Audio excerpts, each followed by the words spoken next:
The Rams season just ended a few days ago, yet we're already seeing some wild conversations going on about some interesting rumors going around about what the Rams are going to do this offseason. We're going to break some of them down, a couple stories that I came across on my feed, and just to see if they are actually possibly going to happen or if it's just kind of some offseason lies going around to kind of spread some interesting rumors to talk about. We're also going to discuss Matthew Stafford yet again, third or fourth time this week already, but this one is coming from Sean McVay himself and what he feels about the Matthew Stafford situation, how immediately we need to address that situation. We're also going to talk about some other offseason stuff, unfortunately injury someone's dealing with, and also maybe a contract extension talk, all on today's episode of the Rams Digest. I'm your host, Josh. Remember, if you guys are not subscribed to the channel, do me a favor and press that subscribe button now, as 81.8% of you guys are still not subscribed to the channel. You're watching the videos, but still not pressing that subscribe button. Do me a favor, press the subscribe button so you don't miss any daily Rams content here at the Rams Digest. Now, I will say daily, but it's 10:50 right now as I'm recording this, so a little bit late. Sorry if my energy's a little low.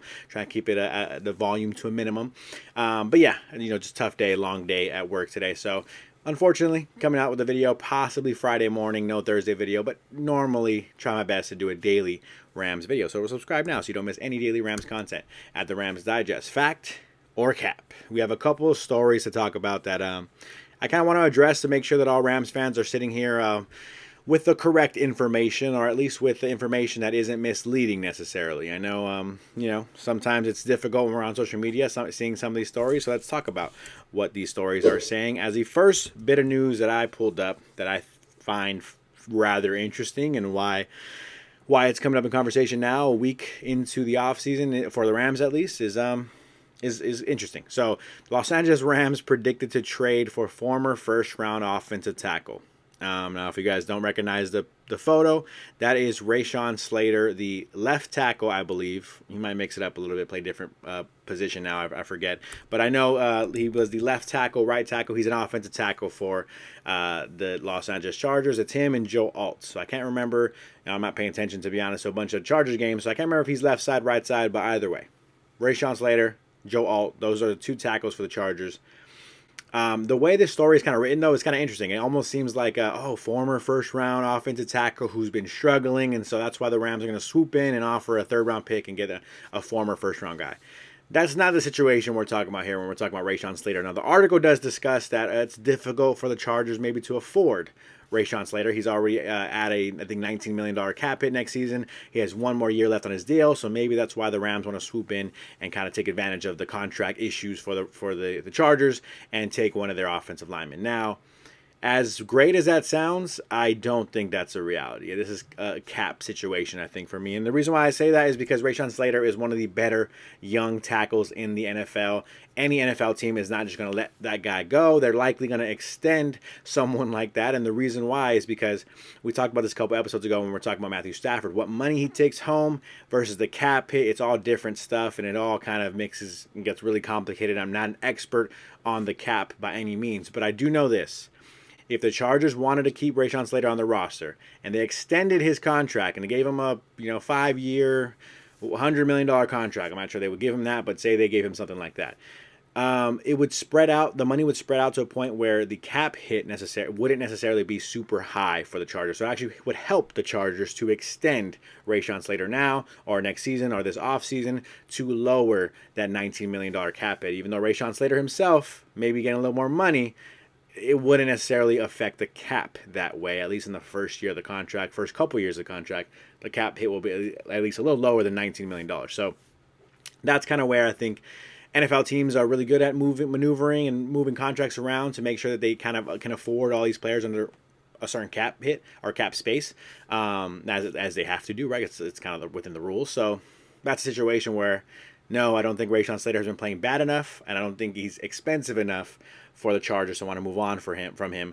And if they did, it would be not something the Rams would not, or any team wouldn't be necessarily willing to pay in terms of draft compensation for Rashawn Slater, probably a few first-round picks, to be honest. So that's kind of where it's at for Rashawn Slater.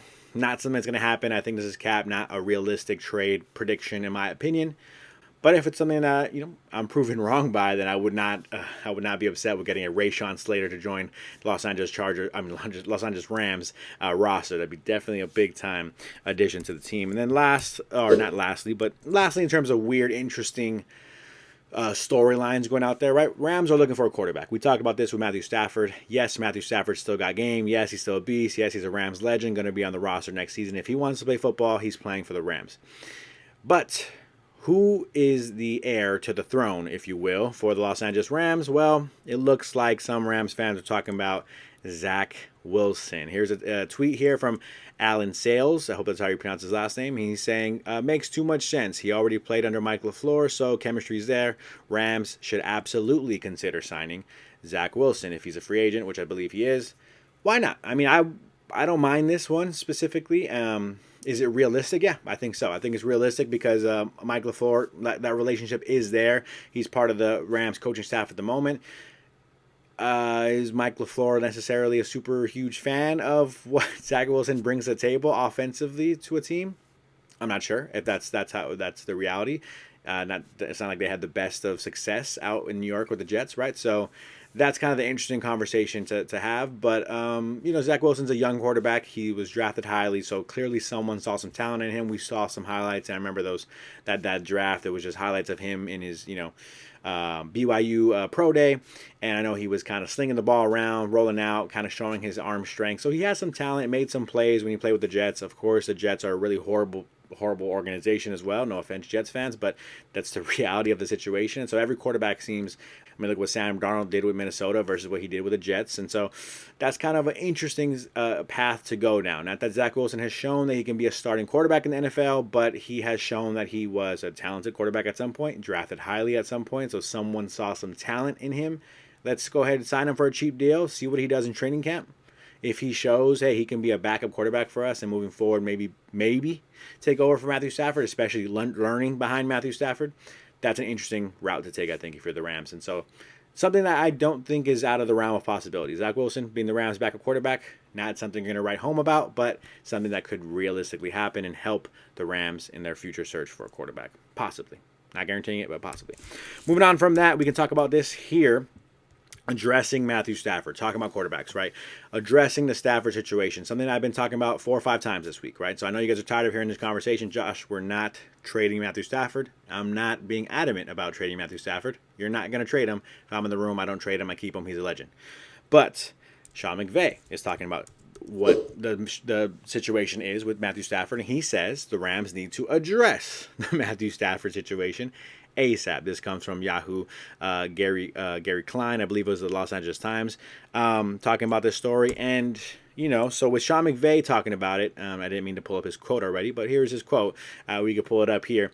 He says, that was a fun night. Speaking about the draft night, right, when the Rams selected Jared Verse in the first round, around that time, Matthew Stafford, it kind of was leaked out that he was not really the happiest about his contract situation, so he wanted it to be addressed that night, or at least was having conversations about it. And that night it was leaked that he was having conversations about his frustrations. And so, Sean McVay's reliving that night. He says that was a fun night, a real fun night to take away from a good night. And he's kind of being sarcastic here, saying that, it was a good draft night. We were having fun, and then we get hit with this story about Matthew Stafford and his frustration about his contract. That got kind of figured out for the year, right? He says, we don't want to have that go on again. I don't think that's good for anybody. I think sooner than later, being able to get that clarity, there's a lot of love coming from our part, and I think there's a lot of appreciation coming from his part as well. And I think a lot sooner than later is an ideal scenario. And so, I'm just bringing this up to, again, kind of acknowledge, it's funny, actually, my family watches my videos sometimes. Shout out to them for supporting.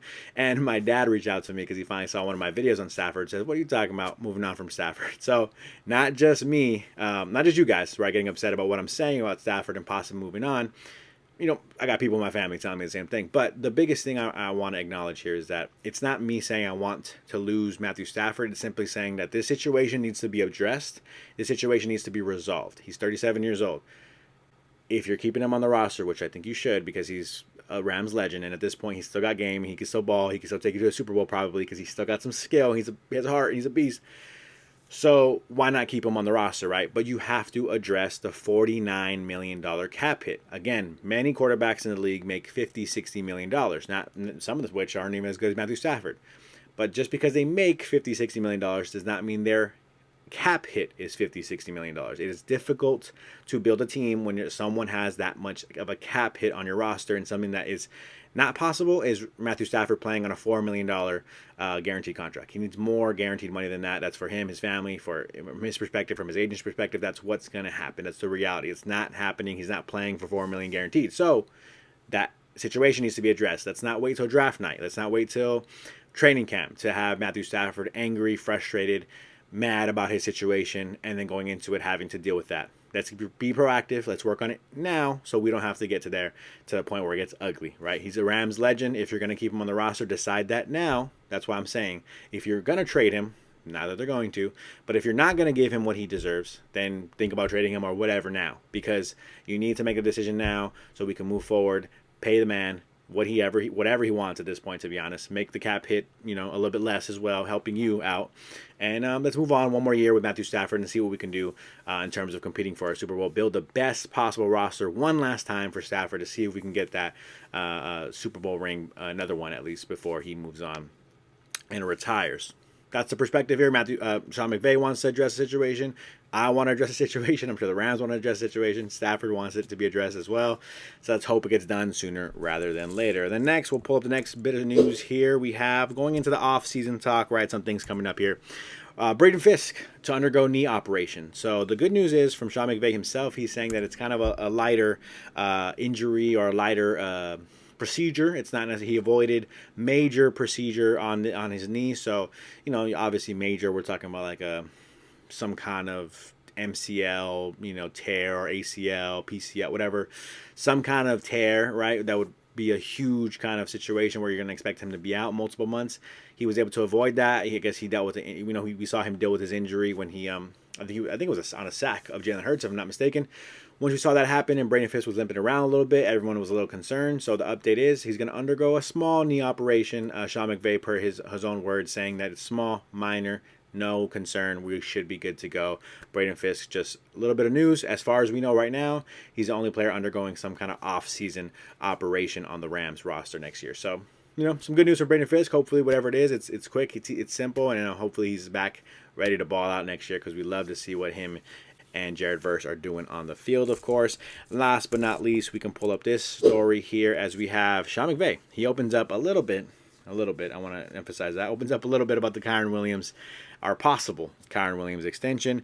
And it is interesting. I did see a comment the other day as well on one of our YouTube channels, our YouTube videos, saying that don't pay Kyren Williams. No matter what, don't pay him. I forget who said it, but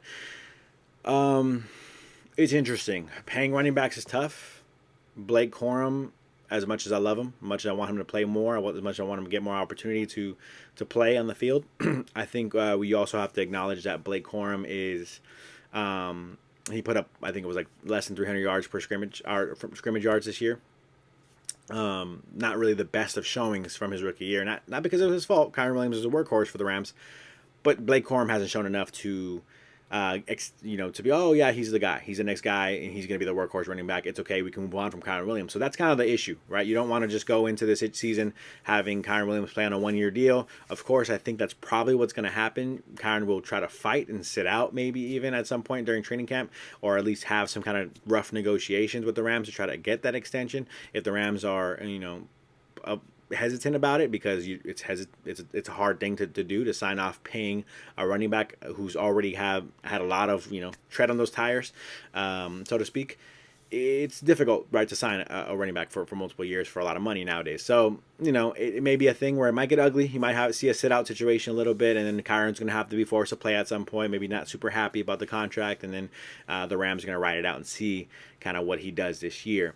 But that's going to be unfortunate and ugly, and something that I can kind of expect. If, they do get an extension going, that'd be great. But all Sean McVay really said about it was that he's expecting that to be done sooner rather than later. He's expecting it to be done soon, or at least talked about and addressed soon. Not done soon, but addressed a little bit soon. So that's kind of all Sean McVay had to say about it. So we'll see. We'll see what happens. Real quick, last but not least, I did want to pull up this one. I already said that already, I know, but I forgot this last story.